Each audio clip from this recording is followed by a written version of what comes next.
Dear friends, I welcome you to my channel. I am Taras Berezovets. As I predicted, Putin could not hold back his words of congratulations to Donald Trump after his confident victory in the US presidential elections. And he did address the 47th President of the United States with a proposal to meet and negotiate. There are interesting points related to this. The addresses, which I will discuss later, also suggest that leading world publications accept the conditions that would suit Putin as a starting point for negotiations. In particular, the leading American economic publication Bloomberg writes that Trump will demand concessions from Putin to start these very negotiations. However, the British The Economist believes that Trump may continue to provide financial military aid to Ukraine, but in exchange for a deal. And the terms of this deal will most likely include Ukrainian natural resources. By the way, Trump had already mentioned this a few months ago. He said that if we are giving Ukraine weapons worth hundreds of billions of dollars, it would be nice if Ukraine also gave us something in return, and it could be its natural resources. Trump intends to exert maximum pressure on Putin as well as on the regime. In Iran, for this purpose, the administration of the future president is already developing a sanctions regime against Chinese ports that receive Iranian oil. This will be maximum pressure, stated one of the senior officials of the future administration. Meanwhile, crybaby Putin continues to complain about deception from the Western elites. He constantly uses the phrase, "they fooled the fool for 4 fists," or led him around by the finger. Journalists calculated that this is already the 10th complaint from the dictator about deception since the beginning of this year. In the Russian city of Saratov, drone debris fell onto the territory of a local oil refinery. Local residents report a fire. In Russia, a record number of citizens from North Korea entered in 2024. At the same time, the official purpose of staying in Russia is education. Well, there were saboteurs, there were military personnel, there were special forces, now there will be students. Well, probably the next will be athletes or philatelists. At the very least, one needs to have some kind of legend for being and officially entering the territory of the Russian Federation. And finally, investigations into the fires are ongoing. Polish intelligence calculated that Russian special services are behind the preparation of explosions on flights to the USA involving packages from the German company DHL. The case is starting to take a serious turn. Friends, more on all of this later. So yesterday, Russian official public accounts drew attention to this. Putin postponed his official speech at the forum in Valdai from 15 Sils to 1930. This shift of 4.5 hours was made so that Trump or one of his advisors could watch Putin's speech live. In addition, while officially speaking at the SNF in Valdai, Putin congratulated Trump on his election for a second term as president of the USA, calling him a brave man and expressing his admiration for how Trump reacted after the assassination attempt during the election campaign, and that a person shows their true self in such situations. Interestingly, by the way, how would Putin have reacted if an assassination attempt had been made on him? He probably wouldn't have shaken his fist, like Trump did, but rather would have fallen like the Ukrainian dictator President Viktor Yanukovych did when hit with an egg. Putin also stated that he is ready for these negotiations at any moment. With Trump, he is waiting for a reaction from him. Nevertheless, Putin's entourage, with whom journalists spoke, claims that Putin will take a more than cautious position. British Sky News reports that Putin's actions were very much like an attempt to please Trump and revive the bromance with him. That is, such a more than friendly romantic relationship is undoubtedly a hint from Putin, but he does not want to take the first step, probably because Moscow is cautiously regarding another term for Trump, who did not meet his expectations. This is also reported by another leading publication, Time, which claims that if Trump decides he wants to negotiate with Putin, the Russians will be interested, stated a former American official involved in organizing contacts between Washington and Moscow. He also stated that he is confident the Russians are exploring options, but they do not intend to respond until the US decides what they want to offer. Overall, observers, including myself, also watched the sharp speech of the Russian dictator. Well, it's clear that I don't have the opportunity to watch live, so I watched short video clips. He looked very ingratiating, showering compliments towards Trump. Now he is no longer afraid. We remember that before. The US presidential election, he resorted to political trolling, stating that his sympathies were with Kamala Harris. It is quite obvious that Trump was afraid of harming Donald Trump's company and also feared provoking a negative reaction from the Republican candidate himself, who repeatedly had to respond to attacks and criticism during the campaign. Trump stated just before the decisive post-voting day that some people are calling him almost an agent of Putin. In reality, all of this is nonsense. No one has provided any evidence for that, Trump stated. And now, being freed from the need to think about how his words might harm Trump, Putin simply scattered pearls, telling stories in front of him. How strong Trump will be as president. He obviously talked about the mistake made by the current Biden administration. He claims that they meddled with their NATO in Ukraine, repeating this tale time and again, and also complains about how he was deceived and tricked. By the way, journalists calculated that during the plenary session of Valdai, Putin complained again about how the West deceived him with the signing of the first and second Minsk agreements. He stated that we make many mistakes when we are told that we signed the Minsk agreements on Ukraine only to allow Ukraine to rearm, and that we had no intention of resolving this conflict peacefully. What trust can be discussed? What are you talking about, guys? What trust? Moreover, he stated that the lack of trust between them and the Western elites is the main stumbling block for further negotiations. However, he cited the former Federal Chancellor of Germany, Helmut Kohl, as a positive example, under whom the reunification of Germany took place. He said that such trust existed, but unfortunately it has been lost, and it is necessary to create a unified Eurasian security system. He was a dictator, however, it is already funny. Who will create this very Eurasian security system with him? Well, journalists calculated that Putin has already complained about the West's machinations, which deceived and outsmarted him 10 times this year. The first time was on January 26th, then February 9th, March 13th and 28th, May 17th, June 5th and 4th, July 4th, and October 24th. Thus, the journalists note Putin broke his own record. In 2023, he complained that the West outsmarted him only 7 times. Apparently, this topic, it hurts a lot. Meanwhile, after Putin's statement that he is, in principle, ready to discuss this story with Donald Trump, they immediately released the spokesperson, Dimitri Pesov, to ensure that no one, God forbid, thinks anything extra.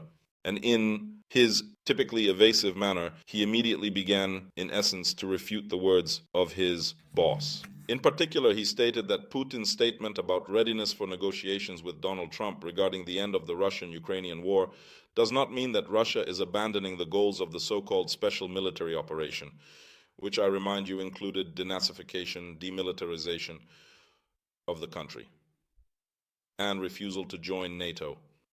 Peskov immediately began to explain, obviously to the inattentive citizens who, God forbid, heard something extra in Putin's statements, that it turns out Putin never said that the goals of the special military operation were changing. On the contrary, he reiterated that they remain the same. All of this concerns the interests of the country's security, the interests of the Russian people living there. There were no changes in the speech. At the same time, Putin himself stated that he is ready to negotiate with all interested parties, with everyone who can contribute to the resolution. This conflict. However, there are currently no specifics as to how they started in the Kremlin on the negotiations between Putin and Trump. However, Peskov completed his more than stupid and strange statement. It turns out that the readiness to negotiate remains, that is, at first no, then so yes, as if no, in the end. Putin himself stated that he did not try to convey these congratulations in any way. Trump also denied the Russian Foreign Ministry, although so the corresponding information. It appeared earlier, but, as Putin stated, he does not find it shameful to call him first. He only does this because the leaders of Western countries used to call him, and then suddenly stopped. Well, if they don't want to, that's fine. We will resume contacts and hold discussions. It is clear from all this that Putin is very much waiting for Trump to call him first. Moreover, since this was done publicly, it is obvious that Putin is waiting for exactly the same public response from Donald Trump. By the way, Donald Trump did not actually deny when asked about the possibility of such a conversation taking place. And what conclusion do I draw? Because if Putin makes a public appeal towards Trump, he also expects that Trump will publicly confirm the fact of this conversation when this very conversation ultimately takes place. And Trump, as we know, is known for his unpredictability and impulsiveness, may not wait for the official inauguration day on January 20th, already in the status of president-elect, that is, the elected president but not yet in office, having not yet taken the oath of allegiance to the American people. He can do this. It is absolutely in his style. One cannot also exclude the beginning of negotiations between Trump's advisors and the advisors of the Russian dictator.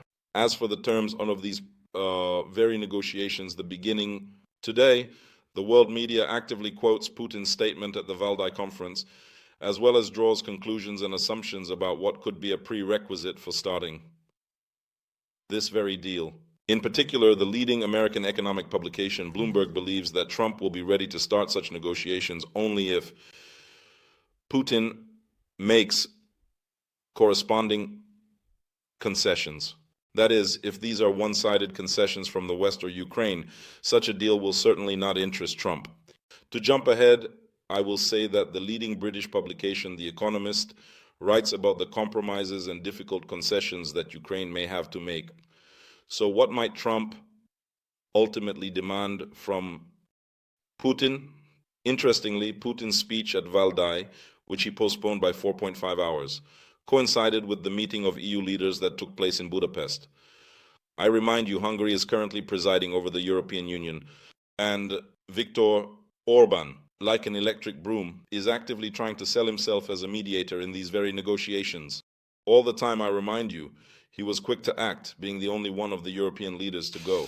In the US, at Trump's Florida residence, Taras Lahova showered him with compliments and said that Trump is the solution to the problem, that he is the end of the war, and only he can do all of this. Now he is trying to sell himself as Putin's main emissary in Europe. It will be quite difficult for him to do this, I would say practically impossible, due to the total distrust and contempt towards him from European leaders. The day before, by the way, a very telling, very amusing video was circulated. When he arrives, the president of Romania steps out and deliberately does not shake hands with the Prime Minister of Hungary, Orban. He turned away on purpose, approached his assistant, talked, and then reluctantly returned, saying, "Who is this person? What is he doing here? I have to shake his hand. Oh God, why do I need this?" He approached and humiliated him very much. It was all so openly displayed. The media and bloggers mocked this for a long time. What I saw was indeed very, very comical. And due to the fact that there are several leaders on the European continent who actually have a relationship that is far from worse than Orban's, and possibly even stronger. Well, take Donald Tusk, the Prime Minister of Poland, who is also considered a friend, though not the closest, but nonetheless a personal friend of Donald Trump. By the way, they apparently are not namesakes. Donald Tusk and Donald Trump, Trump loves signs and coincidences. He demonstrated this due to his eccentricity.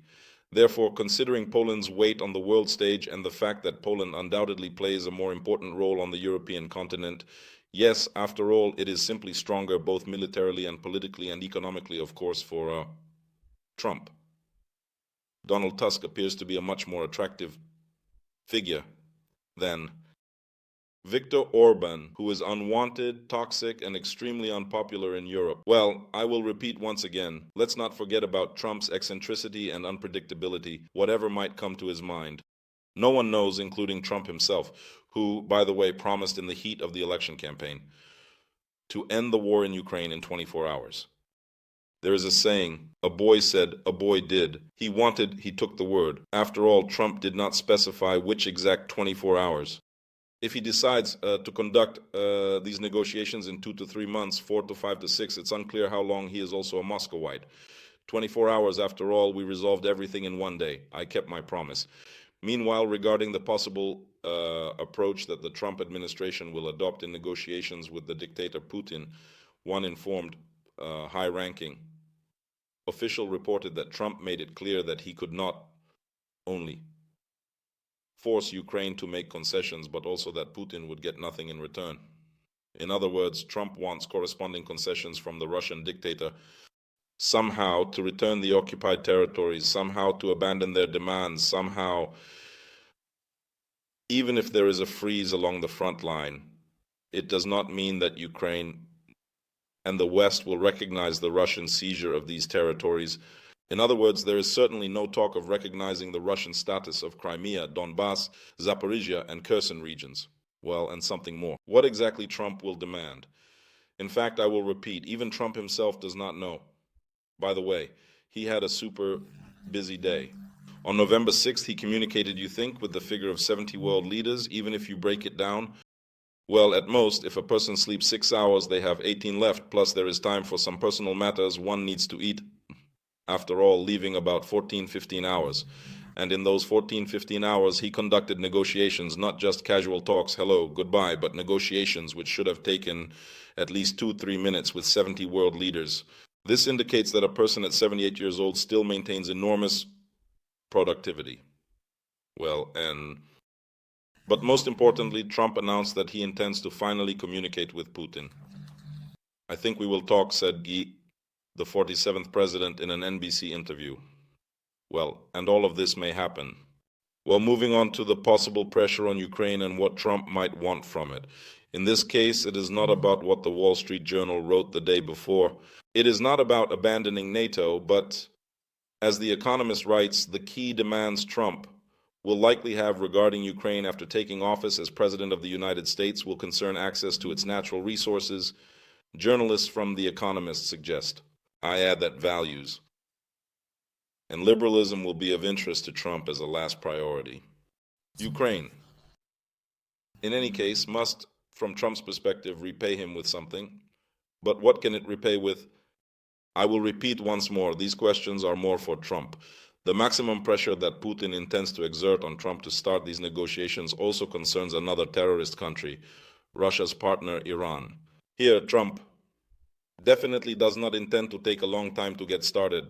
Trump intends, as the Wall Street Journal, a leading conservative publication, writes, America really and radically ease sanctions against Iran in response to its support for terrorists in the Middle East and attempts to kill him and his associates. That is, Trump believes that Iran is behind the assassination attempt on him. Journalists from the Wall Street Journal remind that Trump withdrew the United States from the nuclear deal with Iran in 2019, which was negotiated by Obama, also to exert pressure. He intends to radically increase sanctions against other countries, particularly China, whose ports receive Iranian oil. Sanctions will likely be imposed on Iranian officials who finance terrorists and militants. And a more aggressive policy will also concern slowing down uranium enrichment activities at Iranian facilities and, of course, maximum support for Israel. Here, I will repeat, there will be no doubts or hesitation from him.